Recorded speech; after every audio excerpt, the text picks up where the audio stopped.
Bonjour chère communauté du Gorée Institute. Ce 28 mai, l'État du Sénégal lance un dialogue national d'envergure centré sur la réforme du système politique. Cette initiative, portée par le président de la République Bassirou Diomaye Faye, vise à rassembler les différentes composantes de la société sénégalaise dans un esprit d'ouverture et de participation citoyenne. Un dialogue qui se veut inclusif, transparent et porteur d'espoir. Dans son adresse à la nation du 4 avril dernier, le chef de l'État a exprimé une volonté forte de transformation en affirmant son ambition de repenser nos institutions, revisiter nos pratiques et rebâtir la confiance entre l'État et les citoyens. Pour décrypter cette actualité majeure, nous avons le plaisir de recevoir dans la Minute Gorine votre rendez-vous pour mieux comprendre les dynamiques socio-politiques du continent, Dr Adama Sadio, qui est chercheur au Sosoli et au laboratoire IFON et chargé de cours au département sciences politiques de l'Université Cheikh Anta Diop de Dakar. Dr Adama Sadio, bonjour. Bonjour, Sahir. Quelles sont, selon vous, les conditions essentielles pour que ce dialogue national aboutisse à des réformes politiques réelles et durables? Et pour que ce dialogue aboutisse à ces réformes-là, je pense que la sincérité des acteurs est nécessaire. Quand je parle de sincérité des acteurs, je fais beaucoup plus allusion à la majorité. Parce qu'en fait, d'habitude, les dialogues qu'on a l'habitude de voir, aussi bien qu'au Sénégal, mais également dans beaucoup de pays africains, ce sont quand, en fait, le pouvoir veut faire passer une idée, notamment quand il s'agit de rester encore au pouvoir, modifier la constitution, avoir un troisième mandat, entre autres. Ou bien lorsqu'en fait que le pays vit des difficultés, des tensions fortes. Donc, comment faire maintenant pour sortir de ces tensions-là? Très souvent, en Afrique, au Sénégal particulièrement, nous avons tendance donc à réunir les forces vives, notamment l'opposition et la majorité, pour discuter. Donc, le dialogue a très souvent été perçu comme tout simplement étant une stratégie de cautionnement moral d'un projet politique, parfois même antidémocratique d'un chef de l'État. Mais pour cette fois-ci, il est constaté qu'il n'y a pas de tension dans ce pays. Il y a certes un débat politique, ce qui est tout à fait normal. Nous sommes dans un état de droit, mais en dehors de ça, il n'y a pas de tension. Mais également, la particularité de ce dialogue, c'est que nous n'avons pas des élections en vue. Donc, les prochaines élections, c'est en 2027.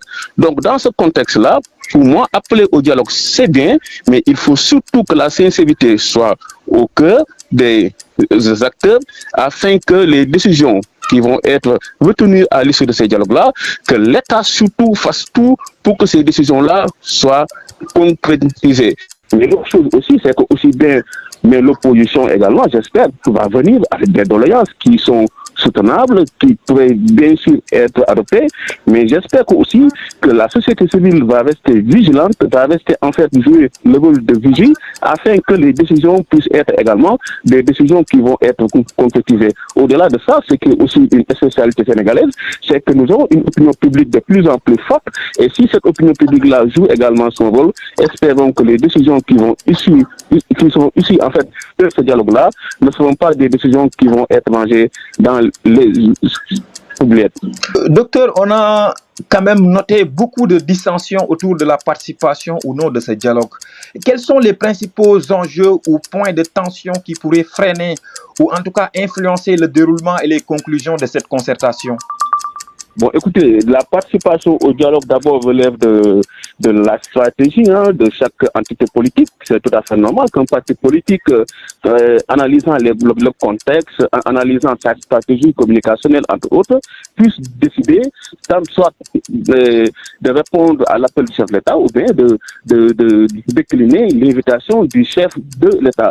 Mais n'empêche, ce dialogue, en fait, il y a des enjeux énormes. Vous savez, c'est vrai que souvent certains disent que, mais écoutez, nous venons de connaître une alternance pacifique. Oui, c'est vrai, le 24 mars. Nous venons aussi d'organiser des élections législatives, pratiquement sans contestation, c'est vrai. Mais d'aucuns oublient que tous les deux processus électoraux ont été des processus qui sont empreints de violence. Donc, que ça soit la présidentielle, que ça soit les élections législatives, le Sénégal a connu de forts moments de violence. Donc, il est tout à fait normal que les points qui parfois font l'objet de violence, que ces points-là puissent être discutés afin que des solutions pérennes puisse être apporté à cette... Ouais. Je peux donner l'exemple du parrainage, qui à chaque fois quand même, c'est de la tension entre les acteurs politiques, parce que d'aucuns voient le parrainage comme tout simplement une stratégie d'écarter des candidats de l'opposition. Mais il en est de même aussi que le code électoral sénégalais dispose des articles qui, à mon avis, méritent quand même d'être revus afin de consolider le code électoral. Parce que si on prend, supposons, l'article 57, qui fait une liaison entre la liberté de candidature et la liberté en fait d'éligibilité, ce qui n'existait pas du tout, il est temps quand même que cet article puisse être revu. Mais il en est de même aussi des articles 29, des articles 30 entre autres, où il y en a quand même certains points, pour moi, ce sont des points liberticides. Et la liberté de candidature, elle est fondamentale. Donc, il va de soi qu'il y a certaines condamnations, je suis tout à fait d'avis. On peut finir par priver un individu de sa liberté de candidature, mais quand même, il y a des condamnations minimes, en fait, marginales, pour moi, qui ne méritent pas du tout qu'une personne, porteuse, oui ou non, en fait, de la sympathie d'une partie de la population puisse être écartée du jeu électoral juste parce qu'elle est condamnée à 6 mois avec sursis, à 3 mois avec sursis, entre autres. Donc, ce sont des dispositions également qui méritent d'être revues. Mais en cela aussi, si on pense que dans le dialogue, il est prévu aussi de parler du financement des partis politiques. À mon avis, c'est hyper important que ce financement-là puisse être discuté, d'autant plus que, vous savez, en Afrique, surtout aujourd'hui au Sénégal, il y a les enjeux pétroliers, gaziers, entre autres. Donc, c'est un pays qui va être la cible, certainement, de beaucoup d'acteurs. Donc, il est tout à fait évident que le financement occulte puisse être combattu, mais pour cela également, discuter du financement des partis politiques, qui est un point qui a été toujours agité dans ce pays depuis les années 80. Donc, espérons enfin qu'avec le président Diomaye Faye, on parviendra à régler cela. La rationalisation aussi des partis politiques est un point aussi hyper important, et surtout le fait de permettre à tout citoyen d'arriver à l'âge de la majorité, donc sans pour autant s'inscrire sur les fichiers, mais puisse aussi à la fois être détenteur de sa carte d'identité de la CEDEAO, mais également être citoyen électeur et de pouvoir le jour J, s'il le souhaite bien sûr, d'aller voter librement.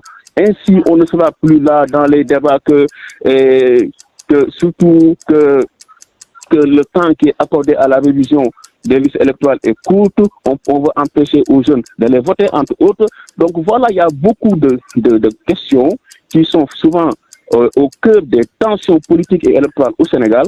Donc espérons qu'avec ce débat-là, ce sont des questions qui vont être totalement discutées et vidées afin que quand même que la paix lors des processus électoraux au Sénégal demeure encore un défi majeur. Et espérons qu'avec ce dialogue, enfin, je ne dirais pas qu'il y ait totalement paix, mais quand même les tensions que nous vivons tout le temps quand il y a élection, que ça soit quand même conjugué au passé. Il faut rappeler que dans l'histoire récente du Sénégal, on a déjà connu ce type de dialogue. En quoi ce processus initié par le président Bassirou Diomaye Faye se distingue-t-il des précédentes tentatives de réforme ou concertation politique? Oui, comme je l'ai dit tantôt, les dialogues qu'on a eus au Sénégal en général, c'est des dialogues soit qui font suite à de fortes tensions, ou soit parce qu'on vit que le pays est dans une situation de tension, ou bien on va vers des élections.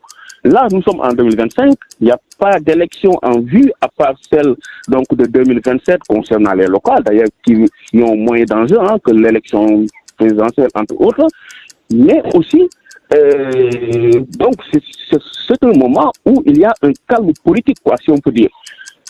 Si on prend l'exemple du dialogue dont on parle tout le temps, celui qui a été en fait présidé par le juge Kéba Mbaye de 1992, n'oublions que 1992, c'était au lendemain de vives tensions politiques, sociales que le Sénégal a à vivre en 88, 89 une année blanche à l'université en 91, etc.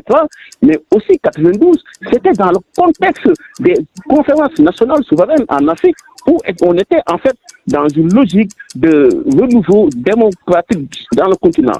Donc même les pays qui n'avaient pas organisé de conférence nationale, comme le Sénégal, comme la Côte d'Ivoire, mais étaient dans une logique donc d'approfondir le système politique, le système électoral. Donc c'est dans ce contexte-là que le président Abdoulaye Wade, quand même à l'époque, a eu à appeler les acteurs politiques à discuter du code électoral. Voilà. Et si on prend également le dernier dialogue du chef de l'État, Macky Sall, c'était en mars, je crois, ou avril 2024, mais c'était dans un contexte de vive tension politique. Alors que ce dialogue-là, il n'y a aucune tension dans ce pays. Donc pour moi, c'est déjà une spécificité. Mais l'autre particularité de ce dialogue, c'est qu'on a mis sur la table quand même des questions innovantes, des questions hyper importantes. J'ai donné tantôt le fait qu'un citoyen âgé de 18 ans est détenteur donc de sa carte métrique puisse devenir également électeur. J'ai posé aussi la question du bulletin unique. Vous savez, le bulletin unique a toujours été posé sur la table. Mais les partis politiques d'habitude, quand ils sont dans l'opposition, ils sont pour le bulletin unique. Mais une fois au pouvoir, ils ne veulent plus de bulletin unique. Espérons que cette fois-ci, que le parti passé au pouvoir aura la sincérité quand même d'aller jusqu'au bout afin que le bulletin unique puisse être adopté dans ce pays. Même la question aussi du statut du chef de l'opposition. Je rappelle qu'en 2001, la constitution que Abdoulaye Wade a fait adopter, le 7 février 2001, on parlait déjà du statut du chef de l'opposition. À l'époque, à la suite des élections législatives, on n'a pas pu quand même attribuer le titre de chef de l'opposition parce que Moustapha Niasse et Ousmane Tanor Dieng, à l'époque, étaient dans l'opposition, mais on ne pouvait pas dire exactement qui était le chef de l'opposition, d'autant plus que à l'issue des élections, Moustapha Niasse, donc l'AFP, a eu plus de députés, alors que le Parti socialiste de Ousmane Tanor Dieng avait le plus de voix. Et en 2016 maintenant, Macky Sall, avec la révision constitutionnelle, a renforcé le statut du chef de l'opposition. Malheureusement aussi, aucun acte n'a été posé afin de concrétiser pour qu'on puisse savoir qui, entre le chef de l'opposition parlementaire et du candidat arrivé au second, en fait, deuxième à l'élection présidentielle, et le chef de l'opposition. Donc, espérons que cette fois-ci, quand même, que c'est un débat qui va être réglé et on saura qui est le chef de l'opposition. Tout de même, cependant, parfois, je me demande, est-ce que le chef de l'opposition n'est pas, en fait, une esthétique démocratique? Parce que tout simplement, on a connu des pays quand même qui ont connu un chef de l'opposition, mais cela n'a pas empêché au pays de vivre des tensions politiques vives.